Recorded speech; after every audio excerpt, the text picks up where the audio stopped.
Hello class and welcome to week 10. This week we will continue to work in module 5, which is health disparities and social justice.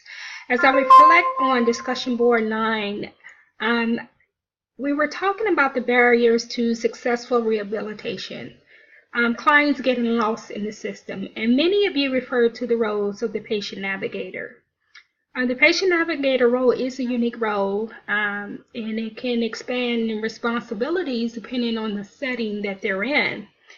Currently, in Bon Secours Medical Group, we have about 50 or so patient navigators that they are RNs embedded in physician practices. When I first came out of the ER, my first job with the medical group was as a nurse navigator.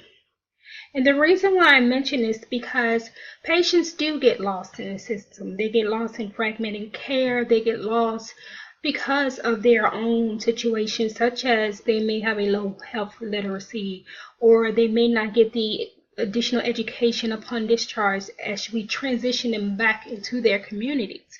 And this community could include their home, it could include a skilled facility, or it could just be transitioning from the hospital back to their providers. But what I learned as a navigator and seeing both sides from the acute and the long-term chronic care of the patient is that the role of the navigator is so important because it helps coordinate care. The navigator actually navigates the patient across the health continuum, making sure that they do understand their discharge instructions, making sure they do understand their medications, and a thorough review of that they have follow-up appointments, that they're working closely with their physician and patient care team to establish a plan of care to reach them to that ultimate goal of self-management. Navigators also are very aware and utilize resources in the communities for patients who are vulnerable and may not be able to afford medications, or the other barrier may be transportation, or they're homeless, or it could be an array of situations. But the navigator's role is to seek out those resources for the patients and help navigate them. So in week 10 discussion, you're given a scenario to think about. What if you were the patient? What if you had an unfortunate event in your life that you lost your job, you were disabled, you needed care, and you were turned down for disability 2 or 3 times, or you were turned down for health insurance because you're right at that mark where you make just too much to be approved for Medicaid or some type of health insurance, but you don't make enough to survive, to buy your medicines, to pay your housing and food and take care of your family. So this week we're asking you to think about, what is your perception of the less fortunate in the community? And how do you think the community views those who are less fortunate? And also, what can you as a nurse do to make an impact on social justice in your community?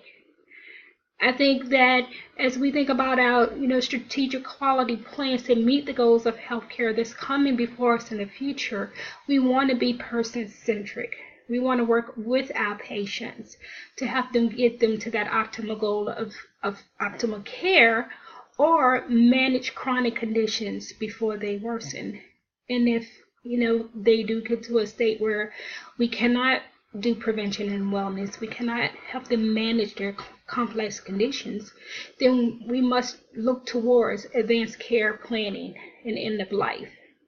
So this week I want to remind you that as you start on your windshield surveys, which we all know that this is an assessment of our communities and population, and help us develop and implement plans and interventions, that this week the instructions for that windshield survey is located under module 5 in the folder that says windshield survey. And just a reminder that you're starting your spring break, so you have no assignments due on the 20th. However, your initial post to your discussion board is going to be due on the 17th, and your responses is due on the 27th, along with your windshield survey. I ask that if you have any additional questions, or if you have any personal issues that may arise, please contact me immediately. And I wish you all a great week. Thank you.